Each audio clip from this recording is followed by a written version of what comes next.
Welcome back to Fox Recaps. Today, I'm going to explain the movie The Villagers, released in the year 2018. At the beginning of the film, we see a high school girl named Han Soo-yeon walking down a bridge in the middle of the night. She nervously gets into a car with someone and drives away. The scene changes to Gi Chol, a middle-aged boxing coach. He walks into a restaurant with a trophy that his student was awarded for being the first runner-up in a match.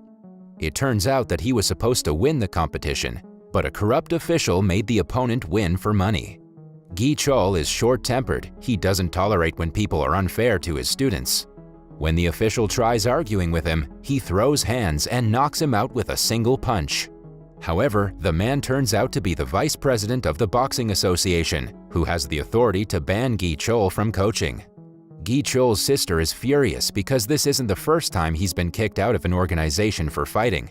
After pulling some strings, she finds him a job as a gym teacher in the ruler side of the city.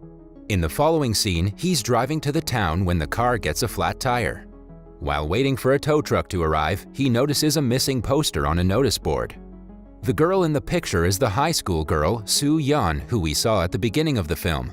Someone has written a message on it making fun of the disappearance. Gi Chol thinks it's disgusting and tries to erase the text, but only makes it worse. On reaching the town, he sees 3 high school girls bullying someone. The victim is Yoo Jin, the missing girl's best friend, who is mad at the bullies for drawing on her posters. When she confronts them, the bullies claim that they did not do it, but it's evident that they do not want Soo-yeon to return. Gi Chol tries to separate them, but the girls in turn ask him to mind his own business. Following that, he meets his former student and a police officer, Dong-soo. He welcomes Gi Chol into the town and shows him around. Then we see Yoo Jin go to Soo-yeon's home to meet her grandmother. It is revealed that Soo-yeon's only family is her grandmother, who is worried to death about her disappearance. She and Yoo Jin are also the only ones who are actively trying to find Soo-yeon, while the police barely work on the case. Yoo Jin goes to the rooftop and reminisces about her time with Soo-yeon. She suddenly remembers that Soo-yeon used to work part-time at a club. On doing some digging, she gets her hands on the club's card and decides to go there to investigate. The next day is Gi Chol's first day at work. The principal introduces him to his colleagues and stations him beside the art teacher named Ji Sung. Alongside being the gym teacher, he's also assigned as the student dean. The principal tasks him to collect lunch fees from the students. Gi Chol asks them for money during the lunch break, but none of the girls oblige to do as told. He finds Yoo Jin on the way, but she also dismisses him. A while later, Gi Chol notices her jumping over the wall and skipping school. He follows behind her to the market, but gets distracted by a claw machine. For the first time in his life, Gi Chol wins a stuffed toy and is overjoyed. Somewhere else, Yoo Jin sees an election campaign being held for a powerful politician named Mr. Kim. Unbeknownst to most of the public, he's a corrupt and evil man. She ignores the campaign and goes to the club where Soo-yeon used to work. She asks people around if they've seen Soo-yeon, but doesn't get a definite answer. The club owners threaten her to get out and are about to get handsy when Gi Chol arrives and rescues her. He also advises her to stay out of the case since the police must be working on it. Later that night, he drops her off at home and returns back to his apartment. When Yoo Jin is alone, a stranger follows behind her and tries to abduct her. Somewhere else, Gi Chol notices that she's left her cell phone in the car and goes back to return it. He comes across the kidnapper, who runs away on seeing that he's about to be caught. Gi Chol brings Yoo Jin to the hospital and makes an official complaint to the police. However, when the police chief is told that Yoo Jin is Soo-yeon's friend, he tries to dismiss the case. It's almost as if he's trying to hide something about Soo-yeon's disappearance. Later, Gi Chol talks to his police friend Dong-soo about Soo-yeon's case and discovers the police haven't even filed it officially yet. They think that she's a runaway who went to some city to avoid responsibilities. Gi Chol knows that it cannot be true and makes it his mission to find out what exactly happened to Soo-yeon. He goes to her home and meets her grandmother. If she writes a formal letter to the police station and signs a consent form, the police will have no way but to file a missing report. The plan works and Dong-soo files the case for them. Gi Chol also does some digging about the case around the school. He's told that Soo-yeon was the worst student they ever had. She used to be absent for half of the year and was considered a lunatic.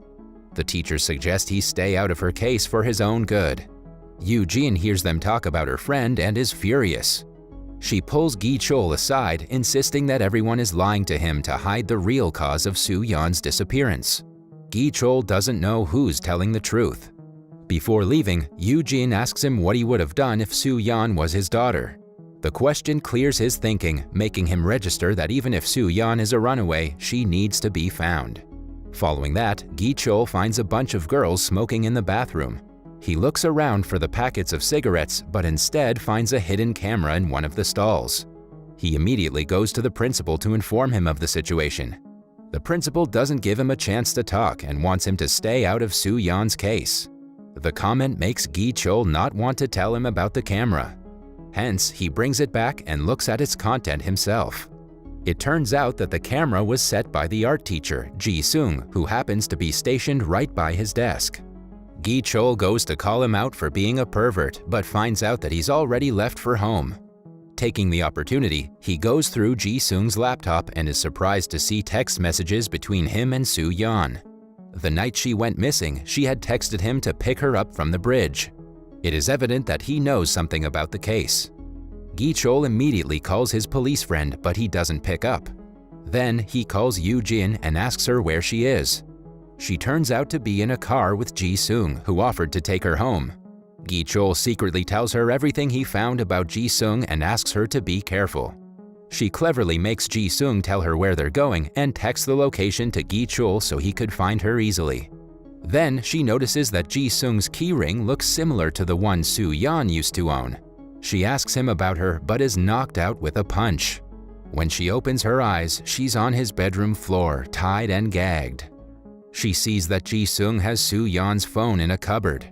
Before he can do her any harm, Gi-chol arrives and forcefully breaks into the house.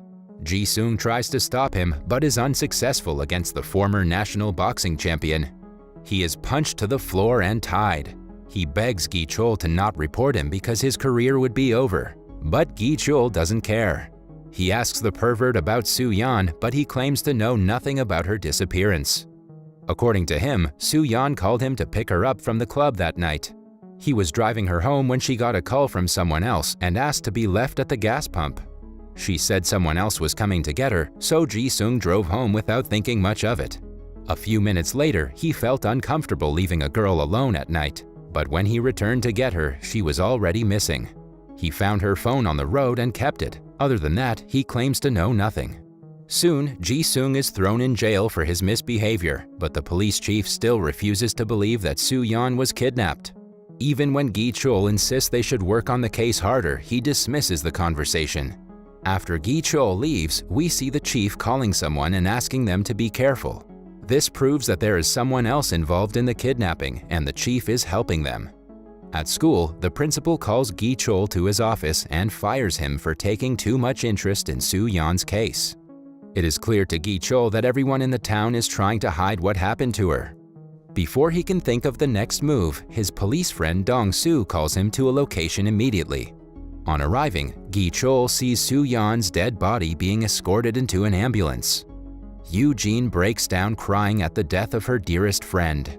Gi-chol understands that the killers must be targeting Yoo-jin as well, because she is the biggest threat for them at the moment. They go to the hospital to meet Soo-yeon's grandmother, who is sick. Her condition gets worse when she is informed of her granddaughter's death. Somewhere else, Dong-soo overhears his superiors talking and discovers that the chief is taking money from someone to keep the case hidden. He decides to do his own investigation and steals Soo-yeon's phone that was found earlier. After repairing it and going through the texts, he sees that Soo-yeon had talked to a woman from the club named Isul. He informs Gi-chol about the lady, but right after the call, someone knocks him out from behind. Gi-chol then goes to the bar and meets the lady. On being insisted, she reveals that Soo-yeon used to be a part-time singer at the club. The night she disappeared, the politician Mr. Kim, the bar's chairman, and the police inspector had gathered at the club. While she was performing, she got a call from the hospital saying that her grandmother was sick. She asked the chairman for permission, but he started to misbehave with her. Eventually, she ran away while being pursued by the bar's owner. Isul doesn't know what happened to her after that. The bar owner and his men attack Gi Chul, but he manages to fight them all. When only the owner is left, he asks the man why he killed Soo Yan. Scared, the man admits that he followed Soo Yan that night, but he was not responsible for her death. In fact, he found her in a public bathroom being strangled to death. The person who killed her was none other than Ji Sung. He is Mr. Kim's son and is not scared of anyone because of his father's influence. He was in love with Soo Yan, and when she denied his advances, he killed her. After finding this out, an enraged Gi Chul calls Dong Soo and discovers that Ji Sung has already been released from the police station. This means Eugene's life is also in danger. When she doesn't pick up her phone, he immediately rushes to Ji Sung's house. Somewhere else, Ji Sung finds Eugene and abducts her to another location, but stops when his father arrives at the house. Not wanting Mr. Kim to know he kidnapped Eugene, he locks her inside a closet before receiving him. Mr. Kim is furious because of all the problems his son has caused. He orders Ji Sung to go to the US and never return. In turn, Ji Sung accuses him of killing Soo Yan. It is then revealed that Kim was called to the public bathroom to take care of the matter, but he found out that Soo Yan was still alive. To save his reputation, he killed her, finishing what his son started. After he leaves, Eugene attacks Ji Sung and manages to run outside, but he doesn't take long before catching up to her. He is seconds away from killing her when Gi Chul barges in and attacks him. After beating him to a pulp, he brings Eugene to the hospital because she is severely injured. Somewhere else, Mr. Kim wins the election and is elected as the town's governor. He is now stronger than ever. Gi Chul sees the news on TV and is filled with anger. He drives his car to the highway and hits the car that Mr. Kim is in. After knocking out the driver, he walks to the politician who is shaking in fear by now.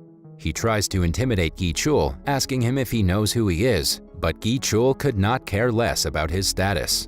The next morning, the truth about Kim and the police inspector makes it to the national news. They are arrested for Soo Yan's murder. In the last scene, Gi Chul visits Eugene at the hospital and leaves her the stuffed toy he won at the claw machine. He then moves to another city, hoping to start a new life. That was all from the video. I hope you liked it. Subscribe for more content like this and hit the like button to help us out. Also, leave a comment if you want us to recap your favorite movie.